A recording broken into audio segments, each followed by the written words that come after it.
Hey guys, what's going on? RetroGamer here, and welcome back to another review and unboxing on the Nintendo Game Boy Pocket. So I picked this almost complete in-box Game Boy Pocket up in Seattle about a month ago, and I was pretty pleased with the purchase. So as you can see, the box is a little tore up, and it's not complete, but I picked it up for a reasonable price, and me not having a Game Boy Pocket, I thought it'd be a great addition to my Game Boy line, and being nearly complete with the Game Boy line, I thought it'd be a great addition, and I've been looking to get a Game Boy Pocket for a long time, and the fact that I could get one nearly complete for a decent price, I thought, hey, why not? So this is the Nintendo Game Boy Pocket. It hit the shelves in 1996. It was a redesign of the original Nintendo Game Boy. As you remember, that big old herky gray brick of its age. This was a redesign, and it was made to be slimmer, lighter, more portable, hence the name Game Boy Pocket. It was able to fit in your pocket. Other than just the redesign, it ran on two AAA batteries, other than 4 AA, and you got about 10 hours out of this thing. Not terribly bad, not terribly good, because I think the original Game Boy could last like 35 hours. It had a really good battery life, so this one's a little bit lower, but you know, with the redesign and everything, it had its reasons. And the big selling feature was, instead of that, you know, that green screen that everyone knows, it had the true black and white screen, and was just amazing. It's really amazing console, and amazing handheld, I should say. And I honestly love the Game Boy Pocket. It's so fun to play with. Has a really big screen, and just all around has just a great feel, and is one of the best Game Boys of all time. So here's the Game Boy Pocket itself. Here's the box. And this was a pain to set up. I had to use the game that I'm going to show you guys to hold it up, because it just keeps falling. But here's the box itself. It looks so cool. Like, I just love seeing this nostalgic feel of these old boxes. So Game Boy Pocket plays all games, improved screen, and batteries are included. Actual size, and I put it up against the box. Yeah, this is the actual size of the Game Boy Pocket. It's really, really cool. So it shows Game Boy Pocket on top. On the side, it says more Game Boy Pocket. On the other side, Game Boy Pocket with that barcode. It still has the old Nintendo sticker on the bottom. I thought that was so cool.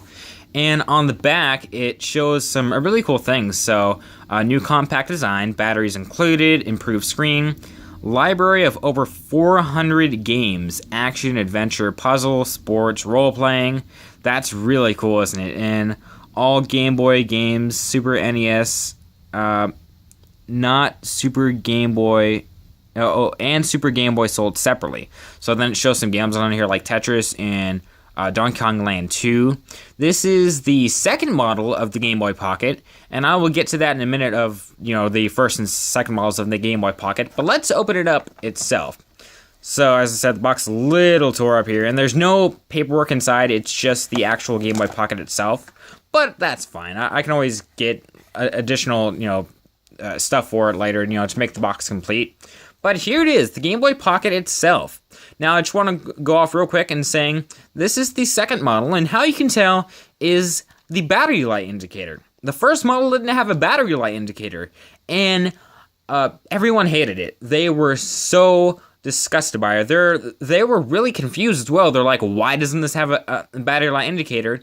I can't tell if it's going to die or not. I'm on the Elite Four in Pokemon, and it just died. I want a refund. So, by popular demand, they added that, and so that's how you can tell that it's the second model. As you can see here, it says Nintendo Game Boy Pocket, and Nintendo right there, or I should say that just says Game Boy Pocket, no Nintendo there, it says it right there. The D-pad, it's a really nice D-pad, start and select, B and A, and that's it for the buttons. On the side, you got your volume. On the top, you got your switch, your power switch. On the side, you got your contrast, and the new EXT port. So this isn't the same as the original Game Boy EXT port. So this is compatible with the EXT connector for the Game Boy Color, and so they're cross-compatible. You'd have to get a separate adapter to to hook up the Game Boy Pocket and the original Game Boy together. And then back here is the cartridge port, and it still has the little Nintendo sticker for the service. That's really cool. And as I said, it takes 2 AAA batteries running about 10 hours. Or you can also go for the DC, so you can run off of wall power. And then here's the headphone jack. And that's really it for the Game Boy Pocket. Now, one of the things that it really suffers from is motion lag, motion blur, not motion lag, motion blur. It can be really bad on motion blur. The Game Boy Pocket, Game Boy Pocket, Game Boy Color, man. I'm just getting all the Game Boys mixed up today. The Game Boy original, the original Game Boy had a lot of motion blur. This one isn't terribly as bad, but you can definitely notice it. And from a guy, who's not really played those with like motion blur a lot, I could totally notice it. I'm like, man, this is crazy, but it does suffer a little bit. Just like the Game Boy Advance SP AGS 101, that does suffer from its motion blur too. And I was surprised when I actually found that out. I'm like, it does suffer, doesn't it? But I wanted to show you guys a game, so we're going to pop in some Pocket Monsters Pikachu, which is Pokemon Yellow in North America. And it pops right up. The speaker isn't terribly loud on this thing, but that's alright. Oops. Did I just mess with the contrast? Oh, I did. Uh-oh. Oh, so that's the volume on the other side. I couldn't read it. Okay. Let's turn that on. Maybe that's gonna work. And maybe Pocket Monsters just don't want to work right now. Come on. This is the only game I have to show right now. Sometimes Pocket Monsters just, doesn't want to work. Yeah, I know, I'm not supposed to blow into it, but oh well. Typical Nintendo fanboy. Always blow into your cartridges, kids. Fixes everything. Apparently not with Pocket Monsters. And I just want to say that most Game Boys, in fact, all of them are region-free. So that's why I'm able to play the Japanese Pokemon Yellow. And there it is. I still have a save file, yep. I'm in the Pokemon Center right now with old Pikachu. So here it is.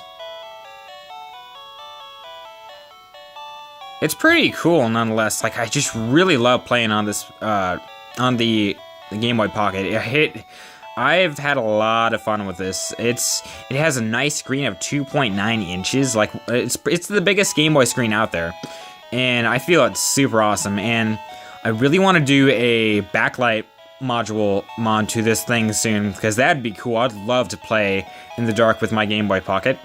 But if you can pick one of these up for a reasonable price, I would highly, highly recommend it. The Game Boy Pocket's such a good gaming console, I keep saying gaming console, yeah, you're gonna hook it up to your TV, but it's such a good Game Boy to get out there. It's really, really fun. It plays all the original Game Boy games, and as I said, it's region-free, so you can play your games like Pokemon Yellow in Japanese, if you know Japanese. Even if you don't, you can play Pokemon in any language, and you'll still figure it out as long as you know them. But it's just a really, really great handheld to buy, and a really great Game Boy. It's just, I love it so much because of the style, the screen, everything about it. It just was a huge improvement, and I really feel that it's just a great Game Boy. So if you can pick one up, I'd highly, highly recommend it. So guys, I'm RetroGamer. If you like a video, please like, comment, and subscribe. And I will see you guys back here with another review. See you guys then.